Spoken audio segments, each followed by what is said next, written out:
Also, if you have any suggestions for us to make the channel better, please let us know. Now let's start with the story.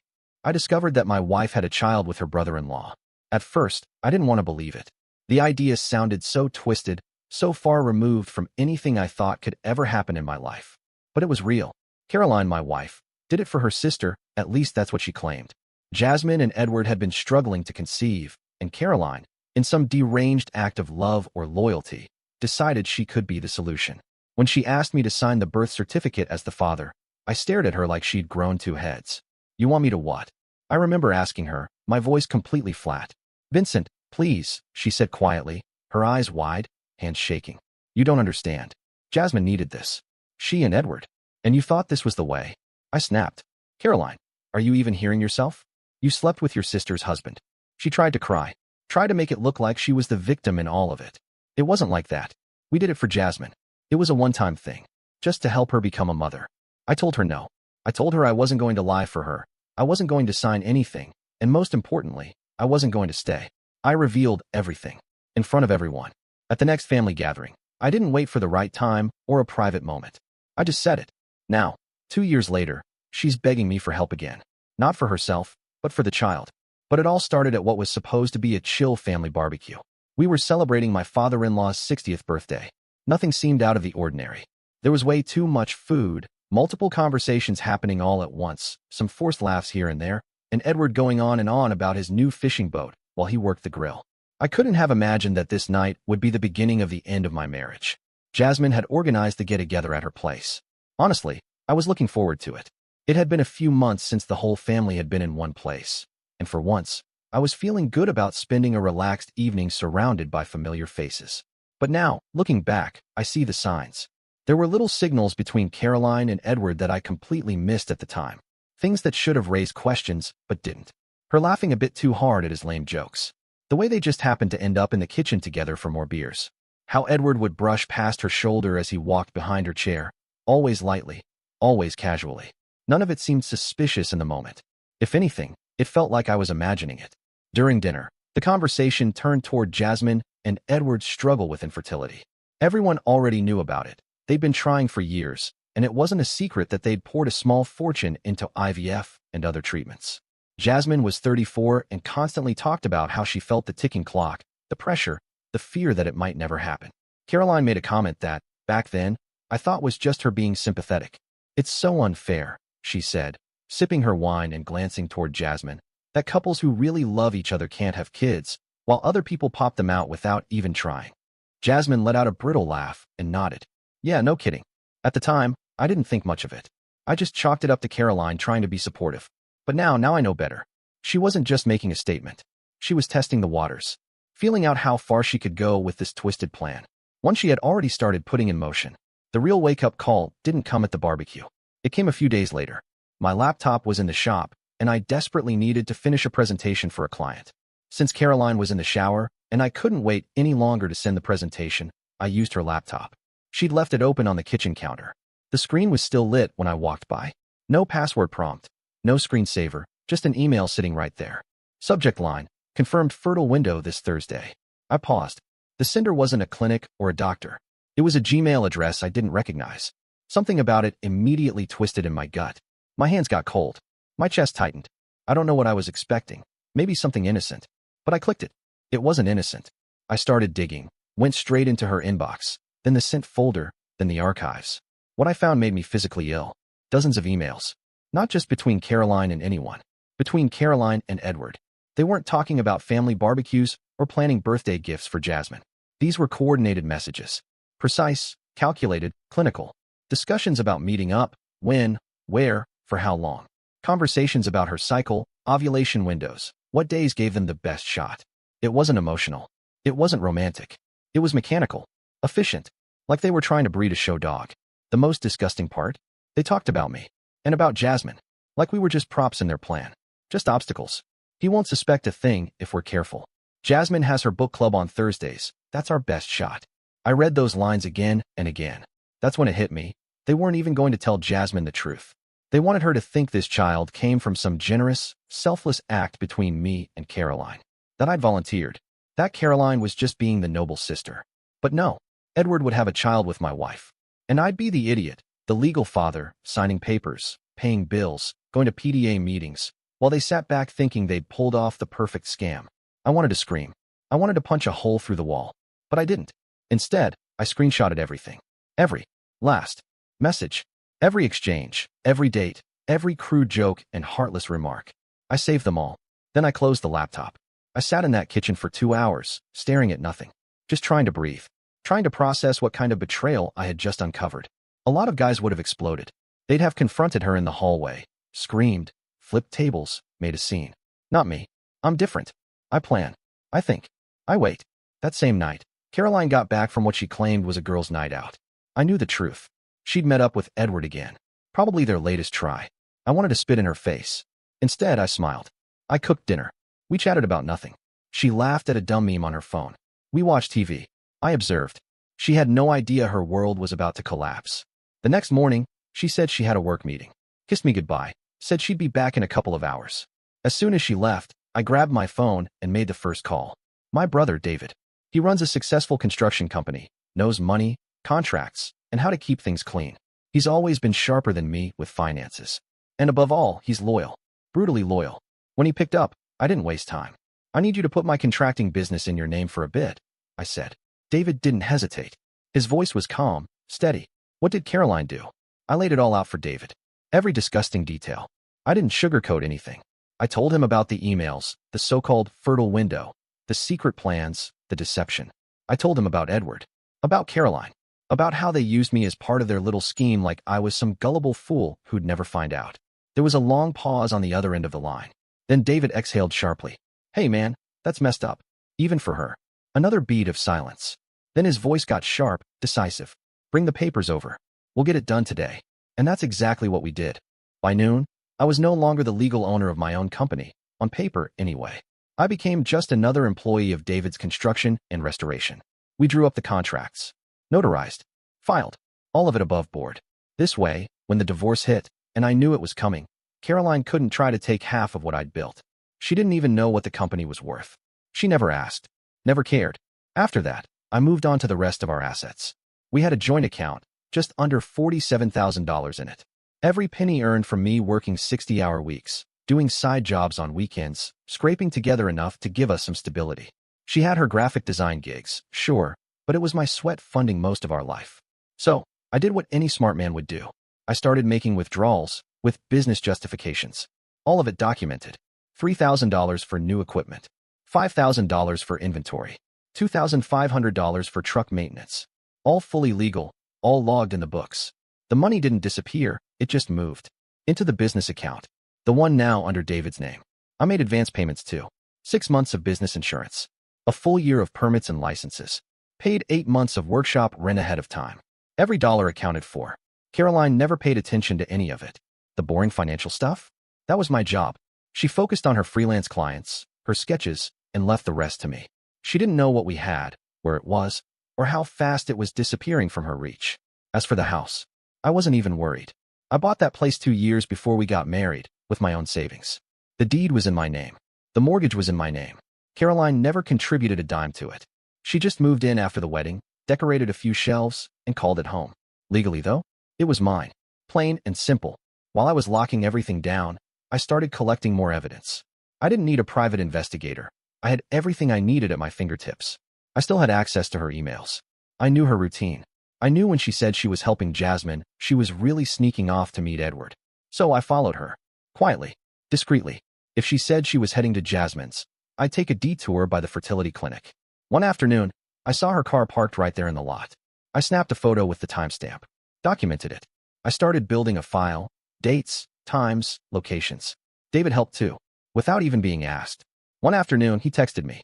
David, saw Caroline and that jerk Edward at the diner on 5th. She was feeding him fries like they were on a honeymoon. Just FYI. That image burned in my brain. Fries. Like this was all some cute little escape from reality. Like there weren't two people being humiliated by their betrayal. Every piece of evidence was another nail in her coffin. And I was in no hurry. I wanted to be completely ready before I made my move. During that time, Caroline put on a performance like her life depended on it. She was suddenly the perfect wife. She cooked all my favorite meals, lasagna, slow-roasted ribs, even my mom's old meatloaf recipe she used to complain about. She hugged me more than usual, laughed a little louder at my jokes, touched my arm when we passed in the hallway, even initiated intimacy. And that was the hardest part. Pretending I didn't know. Letting her kiss me, knowing what she was really doing behind my back. It honestly made my skin crawl. She talked about our future like it was all sunshine and family vacations. She'd ramble on about where we could take the kids one day, how she wanted to repaint the guest room, maybe turn it into a nursery.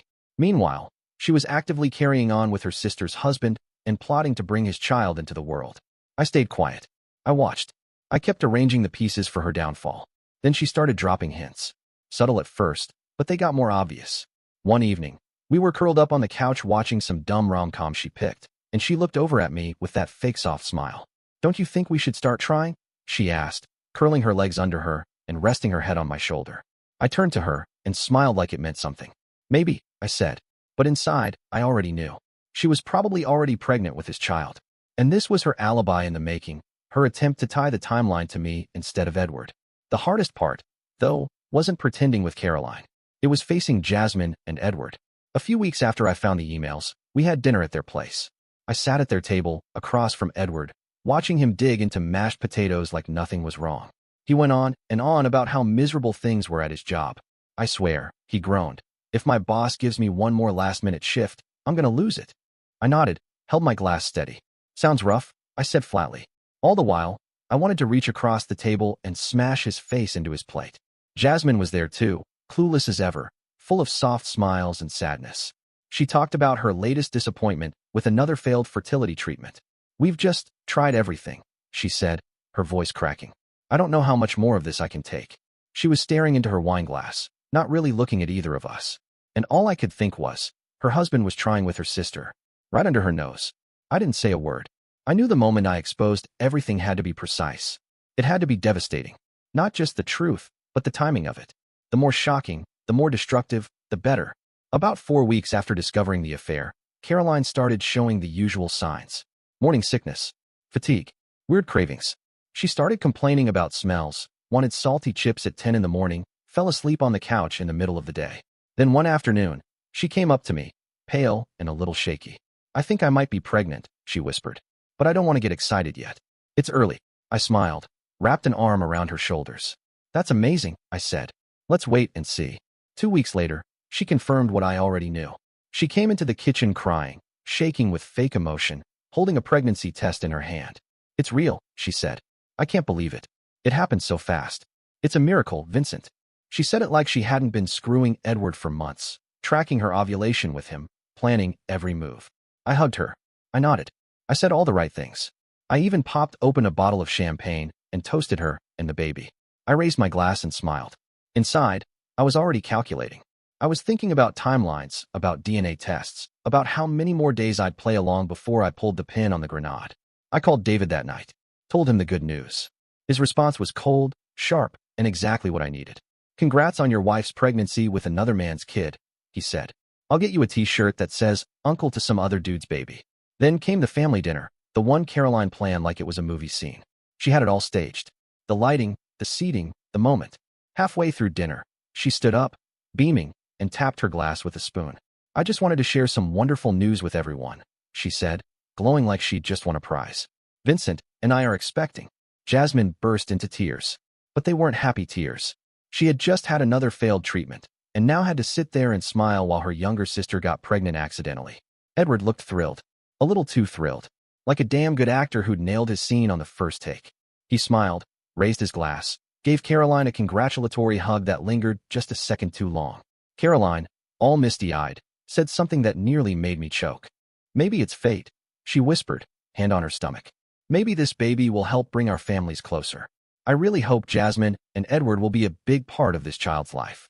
Jasmine, God help her, smiled through her tears. Pure, innocent, trusting.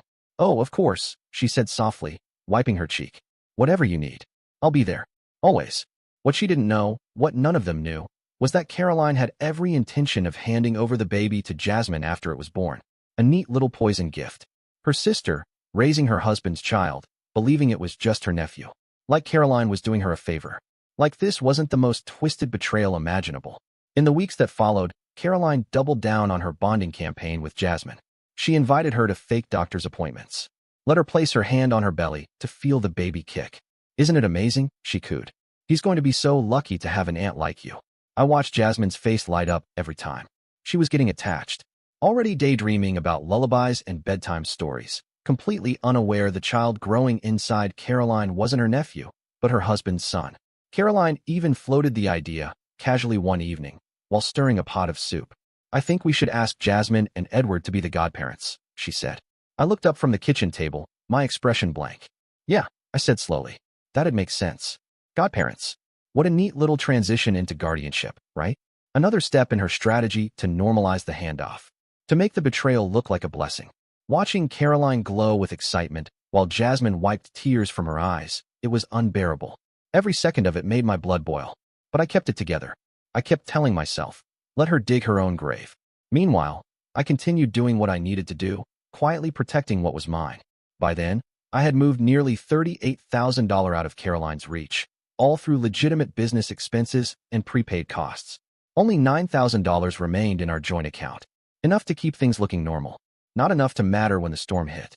I also contacted a lawyer, one who specialized in messy divorces, particularly those involving infidelity and asset protection. We met in his office. I brought the screenshots, the photos, the text logs, the timeline. After an hour of going over everything, he leaned back in his chair, fingers steepled. You have a very strong case, he said. Adultery, fraud, emotional manipulation. Most importantly, you've documented everything from the beginning. We mapped out the strategy. Timing was going to be crucial. Every step had to be legally clean, emotionally devastating, and impossible to dispute. I needed to strike at the exact right moment, when she least expected it. David, of course, was all in. My silent partner through all of it. When I told him Caroline planned to give the baby to Jasmine, he didn't even blink. Just muttered, so your wife's running some kind of underground baby swapping ring? Sounds legit. Then came the big announcement. Caroline was 4 months pregnant and decided it was time for the next act, the gender reveal. She went all out, rented a hall, invited both sides of the family, even some of her old college friends. She ordered one of those cakes, the kind that spills pink or blue frosting when you cut into it. The entire thing was choreographed like a scene from a rom-com. She was treating it like the social event of the year. The worst part? She made me part of the act. Told people I was enthusiastic, supportive, involved, that we were planning everything together. The invitations had our names on them, side by side. Caroline even dug up old photos from our happier days, edited them to make us look like the picture-perfect couple expecting their first child. She had no clue that this party was going to be the end of her lie. 3 days before the event, I made the final preparations. I met with my lawyer one last time before the party. We went over everything, line by line. The divorce papers were already drawn up. Adultery, fraud, asset protection, a complete breakdown of Caroline's deceit. This is airtight, he said, flipping through the documentation. Emails, photos, dates, it's all here. It won't just hold up in court, Vincent. It'll bury her. I nodded, heart pounding under the surface but face calm. I'd gone over this moment 100 times in my head. I'd also made printed copies. Neatly organized folders containing everything. Email threads between Caroline and Edward, screenshots of their sickening plans, photos I took of their meetups, timestamps, notes. All of it carefully prepared to be handed out. No shouting, no drama, just facts and cold, clean proof. David offered to come with me. You want backup? He asked, his voice grim. I'll be there. Just say the word. I shook my head. This is going to get ugly, and I don't want you getting arrested for smashing Edward's face in. David gave a dark chuckle. You're right, but if you need bail money, you know who to call. The day of the party arrived. Caroline was buzzing with excitement from the moment she woke up. She floated through the house, humming to herself, checking decorations, rehearsing what she'd say when they cut the cake. To her, this was the high point, the peak of her performance. She kept going on and on about how perfect it would be, how all the people we loved would be there to celebrate this miracle. She had no idea that instead of revealing the baby's gender, she was about to reveal the wreckage of her lie. When I pulled into the parking lot at the community hall around 2 p.m., there were already around 50 people inside. The hum of conversation, laughter, and music spilled out through the open doors. I paused at the entrance, took a breath, and stepped inside. Caroline was by the cake table, surrounded by guests. One hand rested protectively on her growing belly. The other fluttered around as she accepted gifts and congratulations. She wore a flowing peach-colored dress, the kind designed to make her look like the glowing, devoted mother everyone thought she was. Jasmine stood beside her, smiling warmly, organizing the plates, and helping guide people to the refreshment table. Edward was near the sound system, fiddling with the speaker cables, looking like the perfect brother-in-law, pitching in, being useful. Everyone looked happy. Everyone looked fooled. I scanned the room. Both families were there. Friends, co-workers, neighbors. Everyone smiling, laughing, completely sold on the fantasy Caroline had built. "There's the dad-to-be," someone shouted when they saw me come in. A few guests turned and applauded. Others came over, shaking my hand, clapping me on the back. I smiled, nodded, accepted the congratulations like a man walking calmly toward a firing squad. The knot in my stomach tightened. Then Caroline spotted me. She glided over, gave me a kiss on the cheek for show. Her perfume was too sweet, her smile too wide. "You're just in time," she whispered. "We're about to cut the cake." I stepped back and looked her in the eye. "Actually," I said, loud enough that several people nearby turned their heads, "there's something I want to say before we do that." Caroline's smile twitched. Just for a second. A tiny crack. But she nodded. "Of course, honey." Someone clapped their hands. "Quiet down, everyone. Vincent wants to say something." The chatter died down. One by one, heads turned in my direction. About 50 people now faced me, expecting some heartfelt speech about fatherhood. Anticipation hung in the air. I reached into my pocket, pulled out my phone, and opened the folder I'd prepared, the screenshots, the evidence. My hands didn't shake. "Before we celebrate," I said, "I think everyone deserves to know the truth about this pregnancy." Across the room, Caroline's face went instantly white. Edward dropped the microphone. It hit the floor with a loud thud, but no one moved.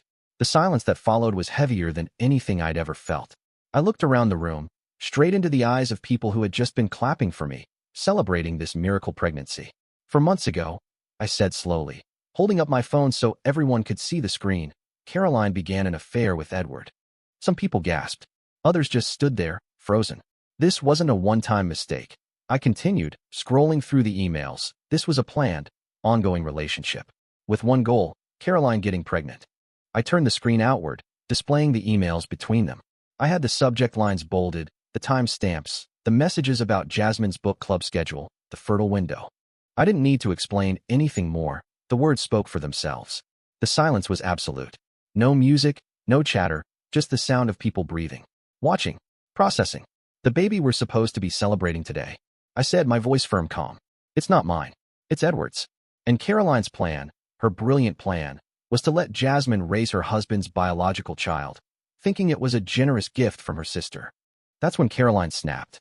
"You scum sucker," she screamed, her face twisting as she lunged at me, hands out like she wanted to claw my eyes out. "How dare you ruin this? How dare you humiliate me like this?" Two of her cousins grabbed her just in time, holding her back as she thrashed and screamed. "Nobody understands," she shrieked. "This was for family. It was for love." That line, that pathetic, warped justification, made the whole room recoil. Jasmine stood motionless, looking down at the printouts I'd placed in her hands just moments before. Her expression shifted from disbelief to pure, cold fury. Her lips trembled. Her eyes darkened. She was reading Edward's words. His sick instructions. His planning. His lies. "You're sick," she muttered, each syllable shaking. "You slept with my husband and lied to my face for months." Edward came rushing over, saw the scene unraveling like a car crash, and tried to snatch the folder from one of Jasmine's relatives. "Give me that," he barked, reaching for the evidence. I stepped in front of him. "Don't even think about it," I said, my voice like steel. He shoved me hard. Maybe he thought I'd back down. Maybe he forgot what kind of man I was. Big mistake. I hit him once, just one clean right hook. Dropped him instantly. His body crumpled to the floor like a sack of bricks. Blood started flowing from his nose. A gasp went through the crowd. I looked around. "Anyone else want to try me?" I asked. No one moved. Caroline was still screaming about family, as if betrayal was just some misunderstood form of love. Jasmine was sobbing now, crying, cursing Caroline out between ragged breaths. Edward was still on the floor, dazed, cupping his face. I reached inside my jacket and pulled out the divorce papers. Walked over to Caroline, who had quieted just enough to see what I was holding. "Caroline," I said, cold and clear, "you're served." I dropped the papers at her feet. Then I turned to the room. "Party's over." I walked out of there, got into my truck, drove away. I didn't look back. Behind me, everything Caroline had built, the illusion, the performance, the lies, collapsed in front of everyone who ever believed in her. The weeks that followed were a legal nightmare. Caroline, desperate to control the damage, hired the most expensive divorce lawyer she could find. She actually believed she could spin the situation her way. She had no clue how ready I was for this fight. The first thing she tried was to demand temporary spousal support. Claimed the pregnancy made it impossible for her to work. My lawyer shut that down fast. She's been working through this entire affair, he told the judge, calmly. And this pregnancy? Not my client's responsibility. Strike one. Then her legal team went after my finances. Tried to challenge the asset transfers, claimed I'd hidden money, tried to cheat her out of what she deserved. But David and I had anticipated that. Every transaction had a receipt. Every move was justified. All business expenses. All advance payments. All legitimate and verified. David had to testify under oath about the business transfer.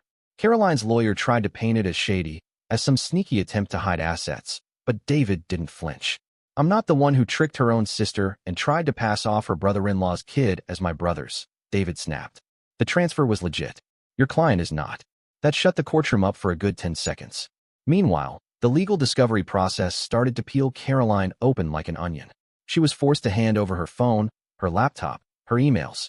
Every chat with Edward, every calendar invite, every soft manipulation she fed to Jasmine, all of it became part of the official court record. Her illusion was unraveling line by line, timestamp by timestamp. Across town, Edward and Jasmine's divorce was accelerating like a freight train.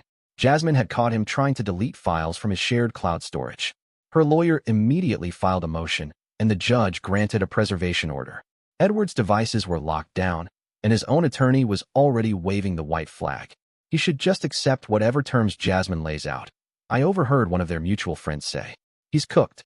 Caroline, though, she didn't go down easy. Not her style. She started lobbing wild accusations, desperate, pathetic stuff. Claimed I was emotionally unavailable, that I'd pushed her into Edward's arms, that I wasn't supportive enough, didn't show enough love. None of it stuck. None of it mattered. We didn't even have to wait for the baby to be born to prove the truth. My lawyer pushed for a prenatal DNA test using genetic markers. The lab was state certified, the order court approved. The results? Crystal clear. 0% chance I was the father. 99.8% probability it was Edward. Caroline's lawyer tried to poke holes in the findings, but the court wasn't having it. Everything was airtight, official. That's when Caroline snapped completely. She showed up at my house one Tuesday afternoon, 8 months pregnant, tears streaking her face, shoulders sagging like the weight of it all had finally crushed her. She looked like she was about to collapse. And against my better judgment, I let her in. She lowered herself onto the sofa like it was still hers. Like she hadn't blown our life to pieces. "We need to talk," she said, her voice trembling. "No, Caroline," I said flatly. "Everything goes through the lawyers now." "This is insane," she suddenly yelled. "You're destroying our family over something trivial. Everybody makes mistakes." "Mistakes?" I barked, stepping back. "It wasn't a mistake, Caroline. You planned it for months. You lied to everyone who loved you. You manipulated your own sister." "I was helping her," she screamed back. "Jasmine desperately wanted a baby, and I was giving her one. You were giving her Edward's child without telling her it was his." I shot back. "Did you really think you could let her raise her husband's child with another woman, and she'd never find out?" Caroline stared at me like I was speaking another language. Like the logic hadn't even occurred to her. "Sometimes families have to make sacrifices," she said quietly. "Do difficult things for love." I shook my head. "You didn't do it for Jasmine. You did it because you wanted Edward, and you found an excuse to justify it." "That's not true," she said weakly, but her voice cracked, betraying her. "I read everything, Caroline. Every email. Every plan. I know exactly what you did and why. Stop lying to me, and stop lying to yourself." She was quiet for a long moment. Then, her tone changed again, soft now. Pleading. "Okay, maybe I made some bad decisions," she whispered. "But we can get through this. People survive affairs. We can go to therapy. Rebuild trust." I didn't even answer. I just stared at her, at the belly that didn't hold my child, and the face I no longer recognized. She looked up at me, her voice suddenly eager, like she had just discovered the winning argument. "So what if he's not yours? You can adopt him, raise him with me." "Edward doesn't even want kids," Caroline said, her voice thin, trembling, as if that changed anything. She was sitting on my couch like she still belonged there, 8 months pregnant with another man's child, my brother-in-law's, and trying to rationalize the entire thing like it was some noble cause. "He only agreed because I convinced him it would help Jasmine," she added, her eyes searching mine for something, understanding, sympathy, maybe even forgiveness. Her level of self-deception was astounding. She really believed that if she just kept talking, kept spinning the story, she could soften it, twist it, rewrite the ending. But I wasn't playing along. I stood up slowly, looked her in the eyes, and made it absolutely clear. Never, I said, my voice low but certain. Under any circumstances, will I forgive you? She blinked, startled. I will never get back together with you. I continued. I am not going to raise Edward's child. And I will never forgive you for what you did to your sister. Caroline's lips parted like she was going to speak, but I cut her off. We are getting divorced. And I assure you, you'll receive the bare minimum from me. That's when she broke. She shot to her feet, eyes blazing. You can't do this to me, she shrieked. I gave you the best years of my life. I supported your ridiculous business. I put up with your work obsession. I made sacrifices for this marriage. Sacrifices. I snapped back, my voice cold and sharp. What sacrifices are you talking about, Caroline? You lied. You cheated. You plotted behind your sister's back. I shook my head. You know what? I could have been with other people too. I chose you. I believed in you. And this, I gestured toward her belly. This is how you repay me? By deceiving your own sister with her husband. I laughed, but there was no humor in it. Just bitterness. Yeah, I said, voice dripping with sarcasm. I'm the real monster. That's when she exploded again, her posture rigid, her face twisted in rage. You want to play hardball? She screamed. Fine. I'll say you abused me. I'll tell them you threatened me. That I was afraid of you. I stayed perfectly still. Calm. Go ahead, I said coolly. Make up whatever you want. We'll see how that plays out when we present the emails and all the evidence proving your lies and how you manipulated everyone. She glared at me like she wanted to tear my skin off. You think you've won, she hissed. But I'll make sure you have nothing left. I didn't blink. I just met her glare with the quiet finality she wasn't ready to hear. This isn't over, she spat. Yes, Caroline, I said. It is. I paused, let it sink in. I've already won. You just don't get it yet. She stood there, frozen, lips pressed into a trembling line. I could see her trying to come up with one more angle, one more lie, one more threat. But she found nothing. Then, with a guttural scream of frustration, she turned and stormed out, slamming the door so hard the windows rattled. 2 days later, my lawyer called. Caroline filed for a restraining order, he said. Claims you threatened her. I didn't even flinch. Not true, I replied calmly. And I have a full recording of that entire conversation. Every word. My lawyer didn't miss a beat. Send it to me immediately. I did.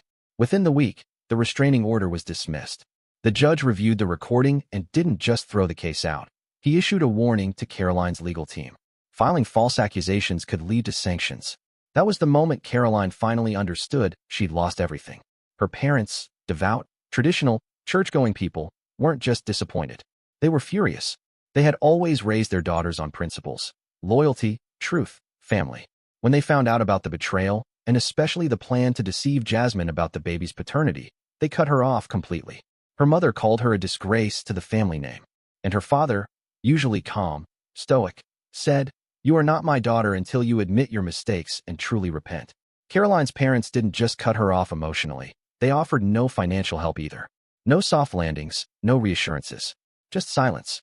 They told the rest of the family what she'd done, and most of them didn't need convincing. Caroline tried calling her parents several times. I know because she mentioned it during one of our legal meetings. They won't even answer, she muttered once, more to herself than anyone else. They just cut me off. She had been disowned. Her own family didn't want her. In January, the baby was born. A boy. Healthy. She named him Tristan. The court-ordered paternity test only confirmed what we all knew. Edward was the father. There was no legal or moral twist in the tale, just the facts, cold and irreversible. I had no obligation. But the custody battle between Caroline and Edward was a circus from the start. Neither of them really wanted to be responsible. You could see it in every motion, every delay.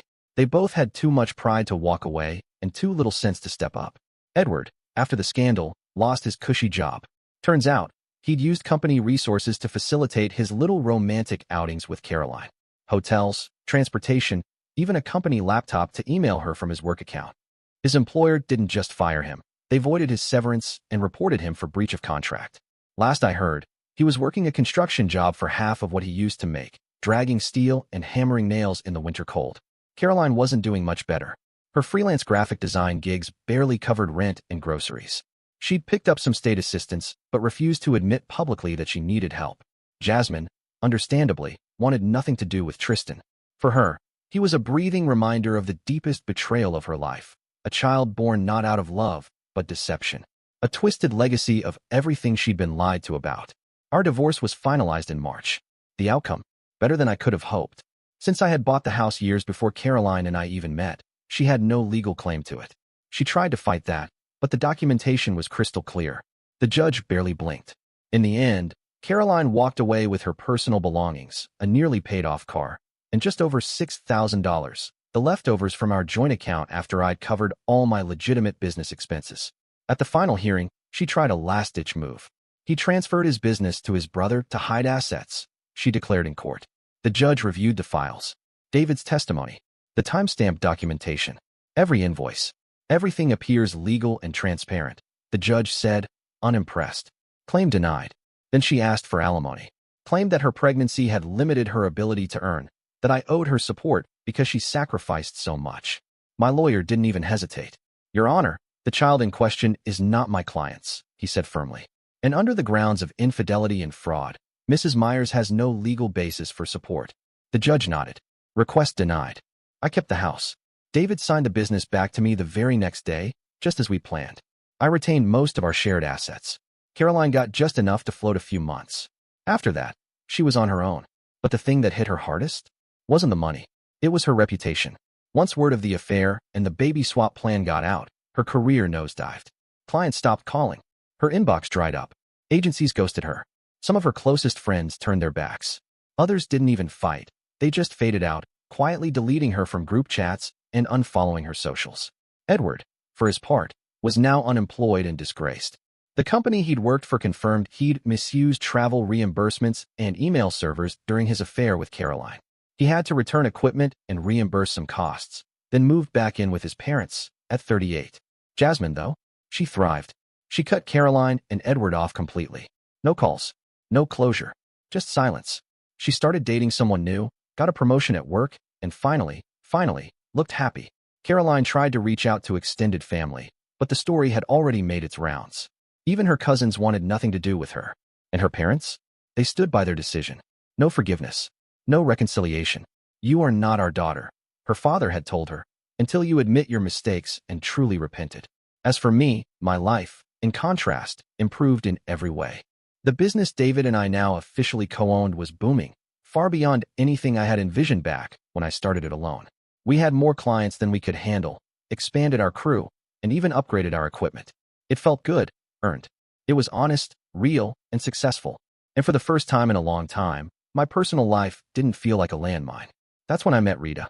We crossed paths at a local networking event for small business owners. She ran her own pottery studio, handmade ceramics, custom orders, even classes for kids. She had grit, independence, and a no-nonsense kind of kindness. Rita was everything Caroline had never been: honest, emotionally grounded, and above all, real. Our connection was instant, but steady. No games. No confusion. When I told her the broad strokes of what I'd been through, she didn't flinch or pity me. She just said, "That's awful. But it sounds like you got out just in time." I nodded. It nearly broke me. But yeah, I did. I'd always wanted a dog. But Caroline had allergies, or at least claimed to. So I never pushed it. After the divorce, it was one of the first things I did just for me. I walked into the local shelter with no real plan and walked out with Buddy, a 2-year-old golden retriever mix who'd already been returned twice because he had too much energy. They weren't kidding. Buddy was a hurricane with paws. He'd chase his tail for 10 minutes straight, bark at his own reflection, and once brought me a roll of toilet paper like it was treasure. But damn, he was loyal, affectionate, present. He became my shadow, trailing me to the garage, sleeping under my desk when I worked late, sitting beside me during cold, quiet mornings like he knew I needed someone there. When Rita came over for the first time, Buddy ran up to her with his slobbery tennis ball and dropped it at her feet. Then he rolled over, tail thumping the floor like a drum. I laughed. "He likes you," I said. "Well," she smiled, crouching to rub his belly. "He has excellent taste." Caroline used to say dogs were dirty, unpredictable, too much trouble. Buddy proved the opposite. He was sincere, steady good. David, of course, never missed a chance to turn it into a joke. "You traded in a cheating wife for a loyal, goofy dog," he smirked one afternoon. "Sounds like an upgrade to me." 6 months after the divorce, I heard from a mutual acquaintance that Caroline was living in a small studio apartment on the other side of town, scraping by on the occasional freelance gig. She'd burned a lot of bridges with clients and had trouble keeping consistent work.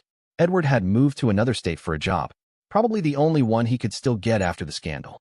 Word was, he barely saw Tristan. That poor kid, he was the only innocent one in this entire mess, and yet he was the one being passed around like baggage. From Caroline's apartment to Edward's parents. Back and forth. No consistency. No warmth. Just logistics. 2 years passed. Caroline's life had unraveled completely. She'd ended up working retail in another city, minimum wage, long hours, short breaks. Barely enough to survive. Her apartment was tiny, barely enough space for her and Tristan. And since she couldn't afford consistent childcare, Tristan spent most of his time with Edward's parents. Not that Edward was around much either. Still in another state, still barely scraping by, and behind on child support. The court was already on his case. The custody arrangement was a nightmare. Caroline and Edward could barely speak without screaming. Everything turned into a fight. And stuck right in the middle of it all was Tristan, a little boy growing up surrounded by tension and regret. Jasmine, though, she'd moved on. Married the guy she'd been dating.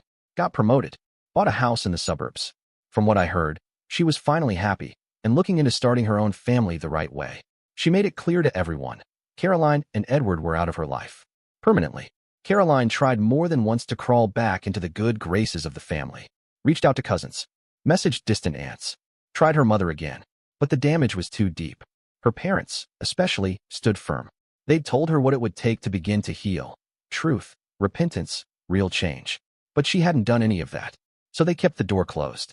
As far as I knew, they still didn't acknowledge her or offer her any kind of help.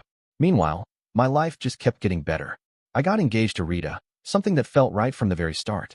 She moved into the house I'd bought long before Caroline ever came into my life.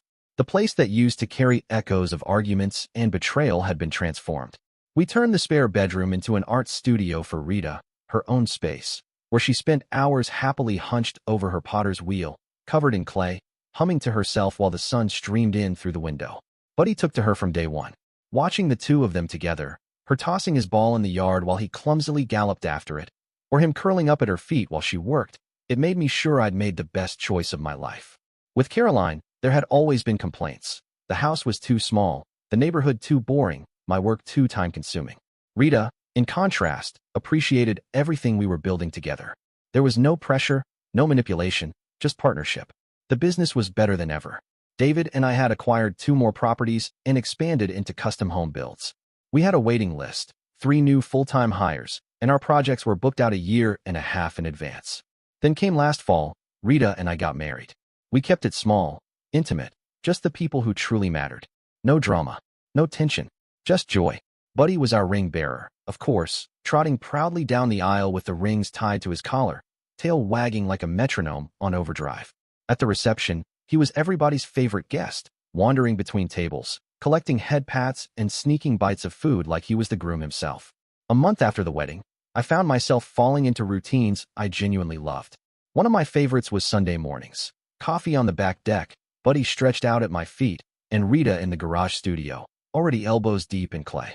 The air that morning was crisp, the leaves just starting to shift into autumn's fire, red, amber, gold. It felt perfect, peaceful. And then the doorbell rang. I wasn't expecting anyone. Figured it was a neighbor, or maybe a package delivery. I opened the door and froze. Caroline. She was standing there on the porch with Tristan in her arms. The boy clung to her tightly, face buried in her shoulder. Caroline looked like she hadn't slept in days. Her hair was a mess. There were shadows under her eyes, and her clothes were wrinkled and visibly dirty. "What are you doing here?" I asked, my voice flat. "I'm sorry," she said immediately, voice trembling. "I know I shouldn't have come, but I didn't know where else to go." I didn't move. Didn't open the door any farther. I stood in the doorway with my arms crossed, blocking the entrance with my body. "Edward left," she continued. "He hasn't paid child support in 4 months. And last week, I lost the apartment. We've been sleeping in the car." Tristan peeked at me for half a second before turning his face back into her shoulder. I saw Edward's eyes and Caroline's jaw. That kid hadn't asked for any of this, but he was living in the wreckage of their choices. "That's not my problem anymore," I said. "Please," Caroline whispered. "I just need some money for a deposit on a new place. I'll pay you back. I swear." "No," I said, not budging an inch. Her eyes filled with tears. "We have nowhere to go. My parents won't even answer my calls. Jasmine blocked my number. I've tried everything. There are shelters," I said. "Social services, churches, organizations that help people in your situation. I've already tried all that." She insisted, more desperately now. "I'm not asking for myself. I'm asking for Tristan." At that moment, I heard footsteps behind me. Rita appeared at my side, wiping her hands on a clay-stained apron. Her hair was pulled back in a loose bun, and she had that steady, calm presence I loved so much. "Everything okay?" she asked quietly. Caroline's eyes met hers, and I saw the moment it hit her. The reality. What I had rebuilt. What I had moved on to. She looked at Rita, then at me. Her eyes dropped to the ring on Rita's hand, then to mine. "You're married?" she whispered. "Yes," I replied bluntly. Caroline burst into tears right there on the porch. Not the kind of tears she used to fake when trying to win an argument or soften a blow. These were deep, soul-shaking sobs. Her whole body trembled as she clutched Tristan tighter. The little boy looked confused and scared, staring up at her as if unsure whether to be worried or ashamed. I couldn't even meet his eyes. "I've lost everything," Caroline babbled through her sobs. "Everything. And you just replaced me, like I never existed." I didn't flinch. "You were the one who made those decisions, Caroline." She wiped her face with her free hand, the other still holding her son like a shield. "So that's it. You're just going to leave us on the street." "Yes," I said, steady as steel. "This is no longer my responsibility. If you don't leave now, I'm calling the police." Her voice cracked, almost a whisper now. "You wouldn't."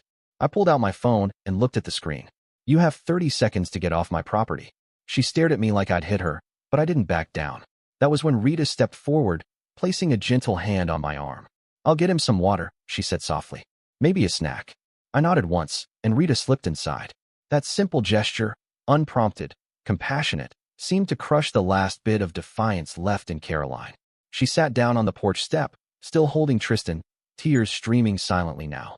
"What happened to you?" she said, staring at the ground. "You used to be a good person."